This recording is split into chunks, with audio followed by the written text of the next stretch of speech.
Alors, j'ai oublié d'accueillir aussi nos sœurs qui sont une dizaine présentes, hein. Et d'ailleurs, c'est une religieuse qui a amené Patrick, qui l'a conduit jusqu'à l'hôtel. C'est pour ainsi dire, la Sainte Mère Église qui a conduit Patrick à l'hôtel, en la personne d'une religieuse. Voilà, l'Église est mère, n'est-ce pas? Et donc, a remplacé la maman défunte de Patrick, comme le frère de Marie-Lou a remplacé son papa défunt. Alors, frères et sœurs, ce sont eux qui ont choisi ces textes, hein, que vous avez entendus, et notamment cet évangile tiré de Saint Jean, l'évangile de Jean, chapitre 2e. Et qu'est-ce qu'on y voit? On voit un couple, ils ont épuisé le vin qu'ils avaient, parce qu'il y a pas mal de monde à cette fête, et ils sont à court de vin. Et c'est un drame absolu dans cette région, où les gens viennent à pied, et parfois de très loin. Et ils sont sur le compte des mariés pendant parfois 8 jours de fête, hein. Ça se fêtait, on prenait le temps de fêter à l'époque, hein. Et donc le vin est épuisé et c'est absolument dramatique. Tous ces gens, ils sont venus de loin, il faut les recevoir. L'hospitalité est sacrée dans ces régions. Quand on a des invités, il faut les recevoir il faut les recevoir dignement. C'est une question d'honneur. On perd son honneur si on ne le fait pas. Si vous avez été dans ces régions, c'est spectaculaire l'accueil qu'on peut recevoir. J'ai eu l'occasion d'aller au Liban, j'étais invité à prêcher dans tout le pays. Et voilà que j'avais toute une délégation et qui m'ont témoigné. Ils m'ont dit, c'était pour tout le monde était reçu comme ça, hein, donc ils étaient logés dans les familles. Ils m'ont dit, on arrivait avec notre linge sale le soir, on déposait le linge sale quelque part, et le lendemain, on retrouvait le linge lavé, séché, repassé, plié à l'endroit où on avait laissé le linge sale. Ça, si ce n'est pas de l'hospitalité, je ne sais pas ce que c'est. Et là-bas, ils ne veulent pas que vous dépensiez 1 centime. Une fois, j'étais allé acheter des petits rasoirs pour me raser, et j'arrive donc à la caisse du supermarché, on me bouscule pour payer à ma place. Hospitalité incroyable dans ces régions. Et donc là, c'est un drame absolu. Et il se trouve que Jésus est là. Alors je vais demander à notre frère pianiste de m'accompagner pour reprendre un peu les paroles de cet évangile, pour qu'on comprenne bien la portée de cet évangile et comment ça concerne Patrick et Marie-Lou.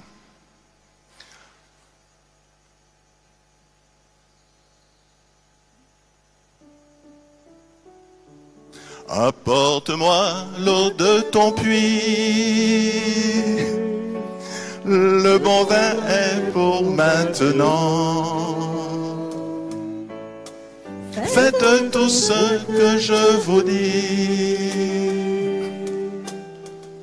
et vous pourrez puiser ma vie. Ne sais-tu pas qu'à cette fête, Jésus aussi est invité? Tu ne peux plus rien espérer, car à tes yeux, tout est gâché. Apporte-moi l'eau de ton puits, le bon vin est pour maintenant.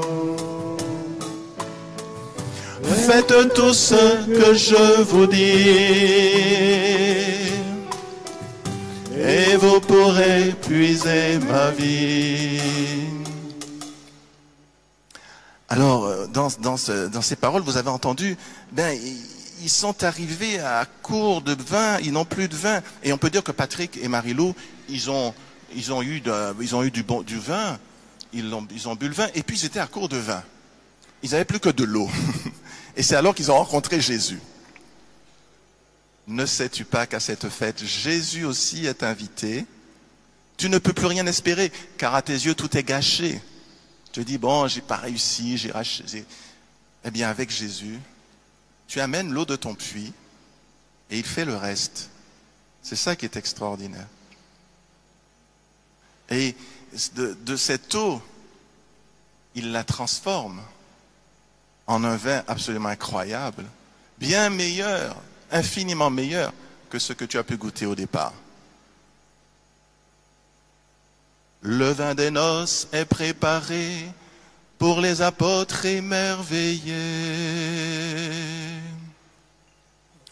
Jésus t'appelle, toi aussi, à mettre ta confiance en lui. Apporte-moi l'eau de ton puits. Le bon vin est pour maintenant. Faites tout ce que je vous dis, et vous pourrez puiser sa vie. Alors tout a changé, tout est changé parce que Jésus a mis la main dedans. Et vous savez, il y a une parole de Mère Teresa qui est extraordinaire, qui dit, il y a plus beau qu'un cœur pur, c'est un cœur purifié. Alors j'ai une parole pour toi. Sache que les meilleures photos sont faites par les photographes qui prient. Il faut que tu saches ça. Et ceux aussi qui écoutent la parole de Dieu. Ils font les meilleures photos. Donc je t'invite à écouter la parole de Dieu et à faire les photos quand on ne prie pas et quand on ne parle pas de la parole de Dieu. Parce que la parole de Dieu, elle est sacrée, bien sûr. Donc c'est un petit secret. Hein. Ça peut aider pour la suite de ta carrière professionnelle. Donc, frères et sœurs, c'est absolument extraordinaire. Parce que on a dépensé, on a vécu sa vie à sa façon, et puis on est à court de vivre, on n'a plus de vin, et on n'a que de l'eau, c'est-à-dire quelque chose qui est tout à fait ordinaire. Et voilà que Jésus prend ce que tu as. Si tu le lui donnes, il le transforme. Et il en fait quelque chose d'exquis, quelque chose de nouveau, quelque chose d'inouï. Et c'est bien ce que découvrent Patrick et Marie-Lou en ce moment avec Jésus. Depuis qu'ils ont commencé à suivre Jésus de près, ils ont commencé à découvrir cet élixir que donne Jésus.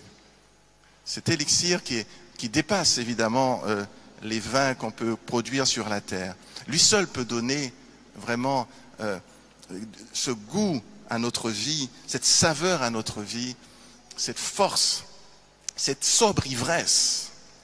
Je dis bien cette sobre ivresse parce que c'est un élément qui n'est pas dans la Bible mais que je peux rajouter. C'est un vin qui n'enivrait pas les gens. Je le rajoute, je le suppose, je pense à bon droit. C'est un vin qui est absolument exquis, mais vous pouvez en boire autant que vous voulez. Il y en avait d'ailleurs 600 litres à disposition, mais ça n'enivre pas. C'est une sobre ivresse en réalité. On reste, voilà, sobre ivresse. C'est la sobre ivresse de l'Esprit Saint. Quand vous recevez cette eau vive de l'Esprit, ce vin de l'Esprit, si je puis dire, eh bien, vous êtes ivres comme les apôtres le jour de la Pentecôte, mais c'est une sobre ivresse. Et donc, c'est l'expérience de l'Esprit Saint que font Patrick et Marie-Lou depuis qu'ils ont fait cette rencontre avec le Seigneur, et ça a changé vraiment leur vie, et ça les a conduits sur ce chemin de foi, ce chemin d'engagement dans l'Église, et ils ont vu que vraiment le Seigneur leur donne de découvrir des joies nouvelles, une saveur nouvelle qu'ils ne connaissaient pas auparavant. Et c'est ce que Jésus fait, qu'il a fait à Cana, et qu'il fait dans chacune de nos vies, pour peu qu'on s'approche de lui, pour peu qu'on mette notre foi en lui. Et vous avez vu que sur ce chemin, la Sainte Vierge a joué un rôle fondamental, puisqu'elle est allée présenter à Jésus le besoin des époux. Ils n'ont plus de vin. Jésus a dit, mon heure n'est pas arrivée. Mais elle a dit aux disciples, faites tout ce qu'il vous dira. Et les disciples sont allés prendre les consignes, et le miracle a été opéré du fait de l'intercession de la Sainte Vierge Marie. C'est pour ça que nous sommes aussi en bleu, cette couleur de la Vierge Marie, à qui nous confions de manière toute spéciale Marie-Lou et Patrick, qu'elle les recouvre de son manteau de lumière, de son manteau de grâce, qu'elle les garde unis jusqu'à ce que la mort les sépare.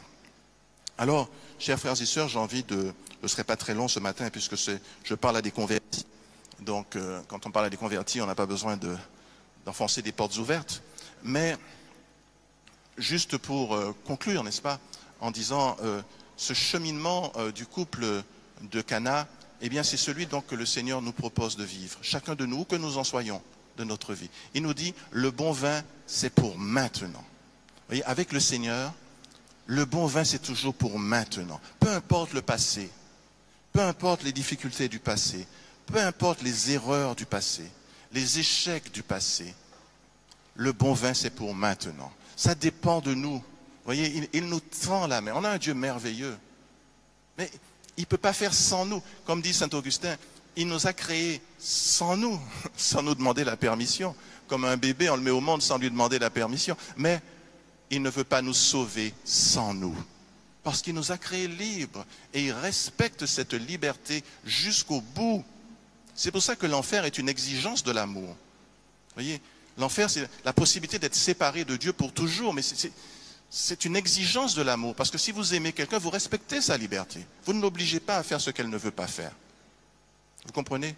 Si vous aimez quelqu'un, même si ça vous crucifie, et c'est ce qui est arrivé à Jésus, ça l'a crucifié, mais il a accepté, il a respecté notre liberté jusqu'au bout, jusqu'à être crucifié. Vous voyez?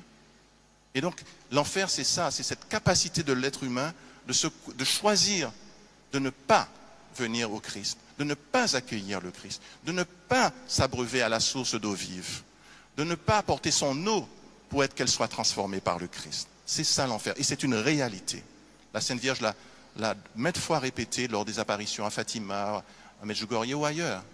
C'est une réalité dont il faut prendre conscience, parce que c'est une conséquence normale de notre liberté, que Dieu respecte de façon radicale. Et donc, par conséquent, si il ne peut pas faire plus que de souffrir et de dire « Venez à moi, vous tous qui peinez, ployez sous le poids du fardeau », je vous rappelle cette parole de l'Évangile selon saint Jean, chapitre 7, « Venez à moi, vous tous qui peinez, ployez sous le poids du fardeau, et moi je vous soulagerai. Et de votre sein, si quelqu'un a soif, qu'il vienne à moi et qu'il boive, et de son sein jailliront des fleuves d'eau vive. » Si vous avez soif d'amour, si vous avez soif de joie, si vous avez soif de paix, si vous avez soif de bonheur, il faut venir à Jésus. Il est la source de la joie, de la paix, du bonheur véritable. Il n'y en a pas d'autre. Je suis désolé, si j'en connaissais d'autres, je vous les aurais signalés. Il n'y en a pas d'autre, il n'y a que Jésus. Il est le chemin, la vérité et la vie. Et il me dit, venez à moi, apporte-moi l'eau de ton puits. Le bon vin est pour maintenant. Jésus nous dit, le vin des noces est préparé pour toi. Comme les apôtres émerveillés qui vont croire ce jour-là, il t'appelle aussi à croire en lui, pour que tu puisses goûter à ce vin nouveau, à ce vin divin, excellent, insurpassable, qu'aucun cru de Bordeaux, Pinot Noir, de Bourgogne, aucun cru ne peut jamais approcher, ne serait-ce qu'à des années-lumière, tellement ce vin est exceptionnel. Apporte-moi l'eau de ton puits, le bon vin est pour maintenant.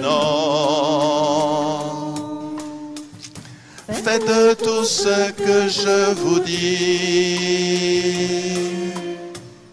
et vous pourrez puiser ma vie.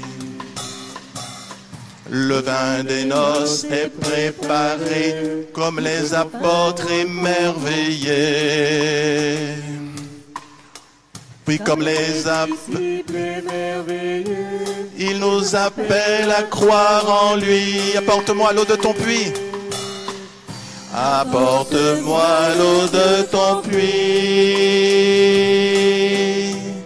Le bon vin est pour maintenant. Faites tout ce que je vous dis,